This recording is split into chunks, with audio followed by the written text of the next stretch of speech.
And we're back! Welcome and greetings to the 7th episode of Big Bad Bat Raps. This week has my vampire counts playing Martin's Ogre Kingdoms. The campaign's over, so it's open gaming at the LGS. Playing my pal Martin here for Malorians around the world in 12 games. Ogre Kingdoms is the flavor of the month. Uh, Beastmen are put on the shelf. Not necessarily on the shelf. I got to get some painting done on them. I'm really digging them. But for this stuff, I decided to pull out my VC, do a little painted battle report. I know those guys, the paint goes over well with you guys. Um, this is going to be a blast. Martin's got a Cannibal Corpse shirt on. I'm not wearing my metal shirt, but he likes metal. I like metal. He's got a beard. I got a beard. Let's get it on. Going over the lists. Excuse me. I got my VC, level 4 Vampire Lord, Red Fury, Quick Blood, Heavy Armor, Charm Shield, 4 Up Ward, Lance, Other Trickster Shard, Earthing Rod, and he's flying around on a Hell Steed. I got a level 1 Necro with a Dispel Scroll, 3 units of Wolves, 40 Skeletons, Banner of Swiftness, a bunch of units of Zombies. I'm running 2 units of 7 Hex Wraiths, 8 Crypt Horrors, 2 units of 2 Fellbats, and a Terrorgeist. He's got a level 4 Slaughtermaster running Lore of Beasts, 4 up ward, Trickster's Helm, Rock Eye, and Great Weapon. Level 4 Butcher, or 1, he's got to take that with Hellheart, a great weapon. BSB Bruiser, Enchanted Shield, Ward Save, the I-10 Sword. Hunter, Sword of Striking, 10 Iron Guts, 20 Noblar Trappers, 4 Mournfang with the Dragonhide banner, 2 Iron Blasters, and 2 Kitties.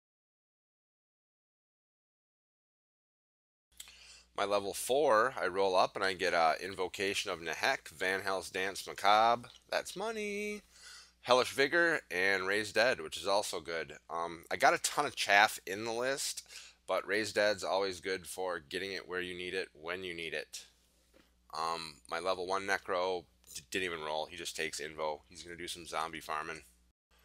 Martin Slaughtermaster rolls up Wisson's Wild Form, Amber Spear, Curse of Anrahir, and Savage Beast of Horos. He's got those 3 characters in that Iron Gut block, so Savage Beast is going to be dangerous. Wisson's is always tough.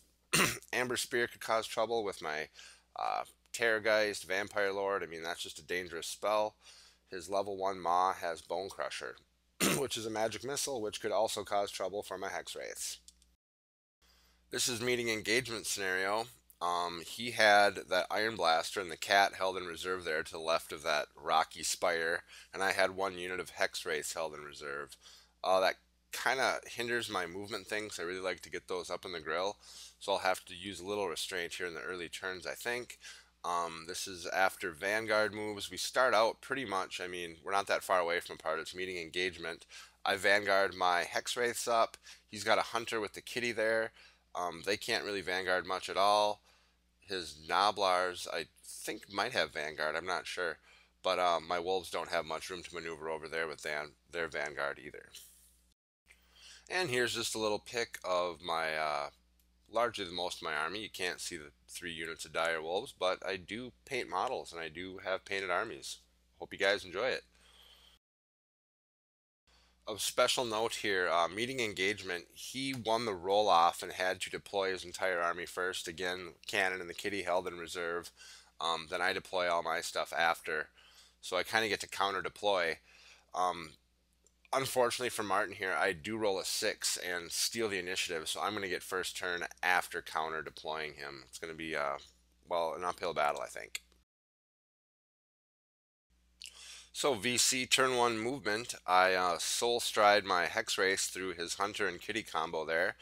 I kill the cat, put a wound or get a wound on the Hunter. He's got the Dragon or Charm Shield, so he works that. That's gone now. I think he also has got Dragon Bane Gem. I don't know if I do a wound and he makes that save or what, but he promptly panics off the board. Not off the board, but just panics towards that cannon. The Hex Wraiths come on behind the Vampire Lord. I want to keep the Vampire Lord within 3 inches of those Hex Wraiths pretty much all the time, at least 1 unit, because he gets a 4-up Lookout Surf from them as he's flying around by himself. The Bats fly up, Crypt Horrors move up, the Terrorgeist moves up to hopefully get a Scream off on that cannon. On my right, the wolves are out of March thing. I mean, it just works like that. I can't. I got too much stuff, and I got to pick and choose what priority about what needs to march. So they're over on the flank, hopefully to do some chaff up that big block. That's what they do. Magic is 4 to 3. We each channel one, so it's 5 to 4. I get a boosted Van Hell's Dance Macabre off. He fails to dispel. He just rolls junk for his dice. And the Hexwraith's Soul Stride through that Hunter again. He's got the Dragonbane gem. Doesn't really matter much, but I think I do get 1 wound on him there. You can see that die. And then I just position everything else there within 12 inches. I get the Cryptors out of the charge arc of the Mournfang and move the bats up a little bit to get better chaffy positions, and everything else just kind of moves up there, trying to push that flank. Aerial shot of VC turn 1 movement after magic with Van Hell's Dance shenanigans. Shooting phase, I don't have much, but I got that Terrorgeist. He screams at the cannon and obliterates it. Ogre Kingdom's turn 1. He's not taking the bait with that Iron Gut block. He does charge the Noblars into the flank of those wolves there. Per the reserve rule for the meeting engagement, his cat comes on there over by the dice, and his Iron Blaster comes in on the very edge of his table there, hopefully to get a good cannon shot at something. More Ogre Kingdom's movement. He pushes the Mournfang up into the grill of all my crappy infantry over there, and the Iron Gut Swift reform to face the fast left flank of the Vampire Counts. Magic is 7 to 6. He tries to throw an Amber Spear at the Terrorgeist. He fails to cast, so his Slaughtermaster's shut down for the phase. Then he tries to cast Bone Crusher on the Hexwraiths from his level 1 Butcher, and he fails to cast that. He declares 10 inches from the back of that Terrorgeist. There's a little nook there. You can see that spot kind of right in front of the Hexwraiths if you take an angle. If he were to do it trying to get the Vampire Lord too, he couldn't really put it on the ground in a good spot. But anyways, the cannon goes through and does 4 wounds to the Terrorgeist. And you can see that Hunter rallied there as well. Combat, the Noblars kill a Direwolf. I don't think I kill any of him because I've only got 2 attacks back. He's got a charge, 3 ranks, flank, and those wolves disintegrate. Vampire Counts, turn 2, we're going to charge the Direwolves into those Noblars, 1 on the flank, 1 on the front. The Cryptors declare a charge into the flanks of the Mournfang. He kind of does the math in his head there, figures out that's not something he wants a part of. So he elects to flee. He flees and ends up not getting into that piece of impassable terrain. He would have bounced through it, but he falls just short of it, so there he is. I elect to not try and redirect into that Iron Gut block because the Cryptors would pretty much be unsupported at this time, and it's not time to hit that block yet. I'm going to wait for my turns. I think I'm a lot faster, and I got a lot of chaffy things. I got those 2 units of bats there in perfect chaff position. So we're going to wait that one out. So the Cryptors will do a failed charge there. The Vampire Lord charges into the Hunter. So we'll see how that goes. Vampire Lord's good at killing stuff. Rest of Vampire Count's movement. You can see at the top there, I fly those Felbats. They're within 12 inches of the general. They get to march. They get up all chaffy on that big block. Maybe you can get a better picture of that later. The other bats fly up to get more chaffy too. And the zombies, I think I made a couple on the other turn. Yeah, make more zombies, big whoop. Other movement, Hexwraith Soul Stride through that Hellblaster and do 3 wounds to it. The Terrorgeist flies up and gets in a position to scream. Magic is 10 to 6. I channel 1. You can see I'm in close proximity to that block there. He elects to use the Hellheart this turn. I roll Miscast 5, which is the small template. I think I take a wound or I ward it. Nothing really happens here. I do have the Earthing Rod. I roll the 5. It's not that serious. I lose 6 dice. I got a couple dice left, and I get a couple little dinky spells off. He fails somehow. Anyways, between Lore Attribute and the small invo I get off, the Terrorgeist is back up to having only taken 1 wound. Combat over here, the Noblars fail their fear test, need 5s to hit. You can see that result. He is steadfast on a 5. He's in range of the BSB, but that doesn't pan out, so they flee, and I run him down. Now, those wolves are way out of the picture now. They are movement 9, but that's kind of the tricky thing with vampire counts. When you have these fast moving units, if stuff's out of the March bubble, it can kind of get stranded. So we'll see if they can contribute later. Here's End of Vampire Counts 2. I overrun from killing the Hunter. I dispatch him no problem between, Red Fury, Quake Blood, Lance, blah, blah, blah. The cannon's gone. That got screamed off. You can see where I moved those bats up there to chaff that big unit in a larger turn. I overran the vampire because even though those bats are chaffing up that big block, the Slaughter Master there, the red guy on the corner, who's a really cool conversion, still has Arc of Sight on my Vampire Lord, so I like to overrun so I'm out of the charge arc of him. Because I don't know what he has. And he could be really killy. So, Ogre Kingdoms 2, he charges the bats. Yeah, that's gonna be some dead bats. And he rallies the Mournfang and reforms them just kind of turn like that.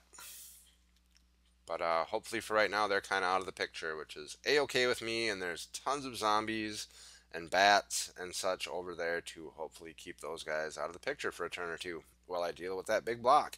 The cannons are gone. The Hunter's gone.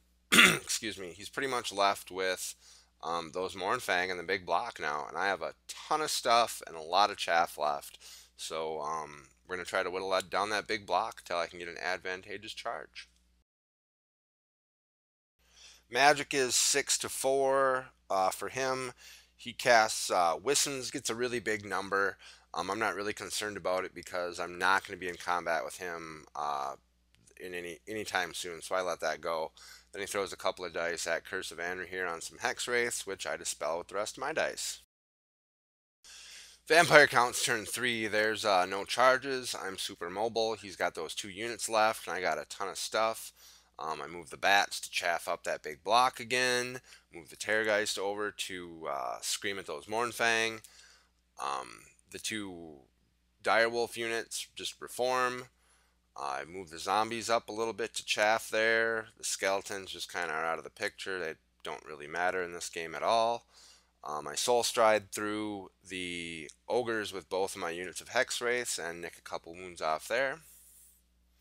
Magic is 6 to 5. I channel twice, so it's 8 to 5.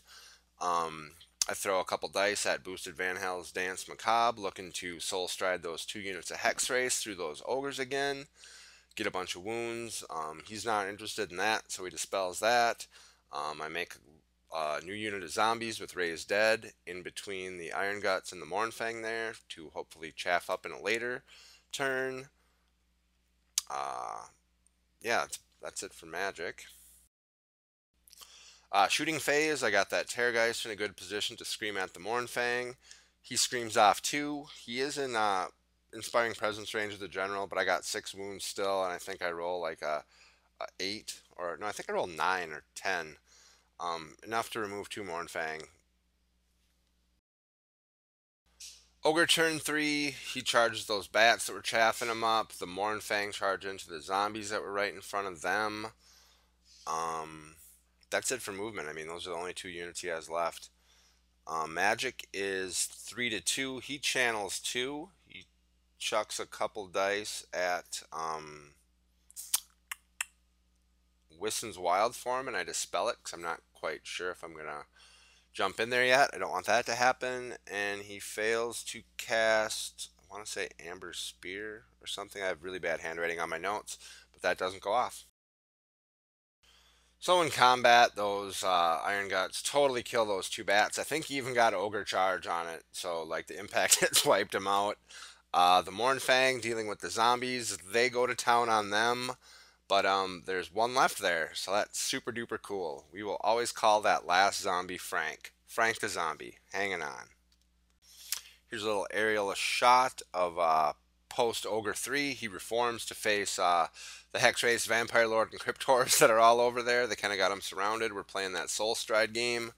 Um, the Mornfang are still locked in with that one zombie there, too. Vampire counts turn 4. I charge those zombies into the flank of the Mornfang. There's enough of them there. I'm in the flank. I'm not going to face a ton of attacks. Hopefully I can keep them out of the picture for another turn or two. Frank's more than likely going to die to that standard bearer. I soul stride through the ogres again, doing a bunch of wounds. It just wasn't a good position for me to charge here. I have the tools to deal with what's going on, and I couldn't get with. I had too much stuff in his front arc, and he could have magic weapons in there. It's not time. Also, carefully moving things in the correct order, I do manage to get my direwolves. They get to march. I move my vampire over there after everything else does what it needs to do, so they can march and get into a chaffy position there as well. We're chaffing up that big block, something fierce. Magic is 8 to 6. I throw a couple dice. You can see I got those the hex race just up close and personal there. I throw a couple dice at boosted Van Hels's Dance Macabre, hoping to do the double run through there. He dispels that, and I think I don't do much else here. It's like I don't really need to miscast. I still got the Earthing Rod in my pocket, but I'm not. It's just not crucial at this point, so I save the dice and stay out of danger. Shooting, I scream at that big block of ogres, and I roll poorly and don't do anything. Ogre turn 4. He's not taking the bait with the wolves, so he charges the Slaughtermaster out into the Cryptors, trying to get some points. He's immune to poison, so I think he's going to be kind of safe there for a bit. He swift reforms the large Iron Gut block to turn and face the Vampire Lord. Picture from a prior turn. The Standard Bearer killed Frank, and I made some zombies something in the other turn. That's what I did with my level 1. To boost their numbers up, so that combat's going to go down like that. Ogre Magic phase is 9 to 6. He's got some big dice here. He rolls 6 dice at boosted Savage Beast of Horos. Gets Irresistible Force.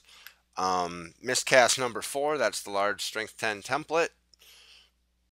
He hits a bunch of Cryptors, and I fail all my regen saves, so I lose 2 to there. His Slaughtermaster does not get sucked down the warp, but he takes a wound. And one ogre there takes a wound, and I believe he loses the rest of his dispel dice. With no shooting, we go right to combat, and the Mornfang do what they do to zombies and kill a kabillion of them. This combat over here, he is all Savage Beasted up, +3 attacks, +3 strength. Slaughtermaster's immune to poison. I also find out here he has the Trickster's Helm, which means I have to re-roll all rolls to wound. That's not good. I get 1 wound through him miraculously. He doesn't have much for armor, but he does have a 4-up ward save. He does a couple wounds to me, and this is what it looks like after crumble. Vampire counts turn 5. I do the soul stride thing again through those ogres. We're allocating at this point because he's got 2 characters and 2 guys from the unit there. That is a ton of points there. Though there's 2 guys in there that are holding on to like darn near 500 points. So I need to get those points. Other movement, I move those zombies up a little bit to kind of chaff up those other ogres. I fly my Terrorgeist over to hopefully scream that Slaughtermaster off the board. Magic is 12 to 6. I am just having huge phases. You know, a general thing for the game here is I'm kind of rolling pretty good dice. He's not. That's just kind of how it goes sometimes. But I got a ton of dice. I still got the Earthing Rod in my pocket. Skaven AZ, if you're watching, we've had discussions on this on the Carpe Noctem and other places. I got that in my pocket still, so I am in a position to do something crazy.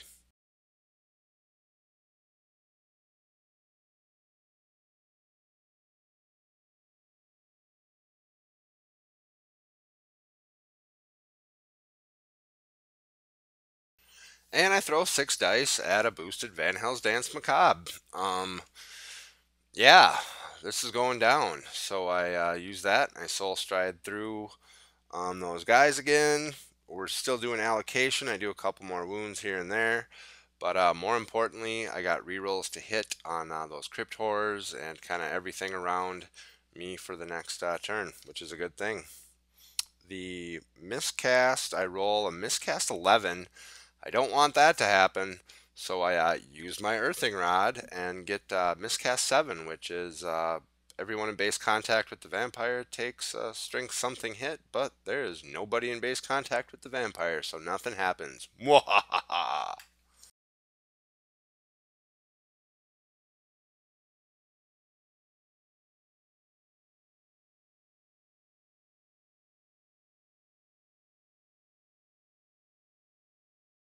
Vampire counts shooting phase, which is the Terrorgeist. But if you're running Hex Race, I also kind of like to think of them as shooting because they can do wounds without being in combat, so that kind of counts. I nicked 2 wounds off that Slaughtermaster. I rolled decently. He makes a couple wards, but he's still hanging tight with 2 wounds.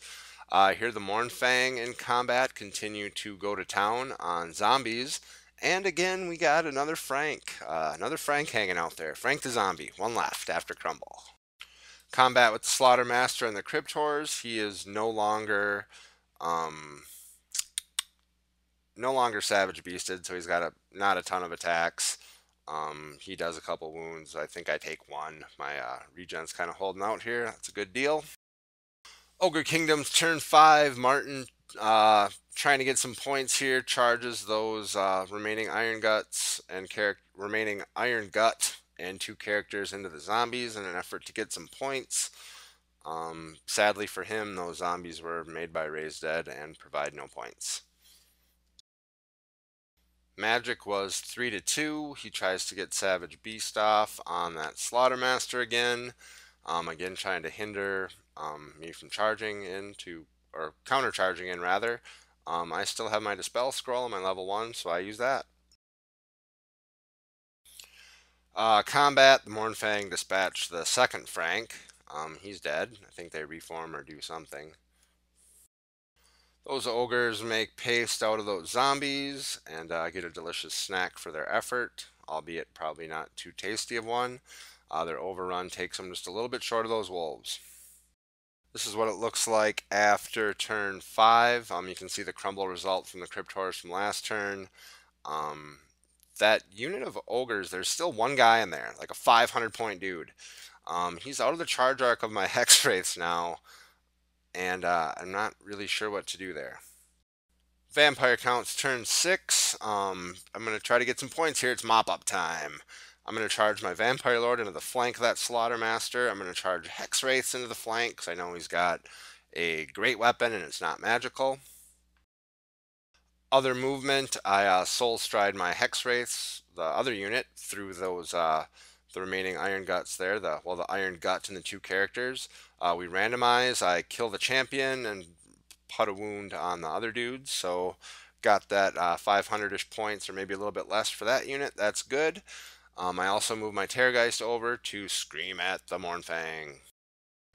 Here's a little aerial shot of that. You can see my skeletons and zombies with Necro really haven't done much the entire game, and they're not supposed to. They just kind of hang out. There's certain situations where they might come into play, but in a game like this, I just let the heavy hitters do the work and let the other stuff sit back and watch. Continuing with the big magic phases, magic is 9-7.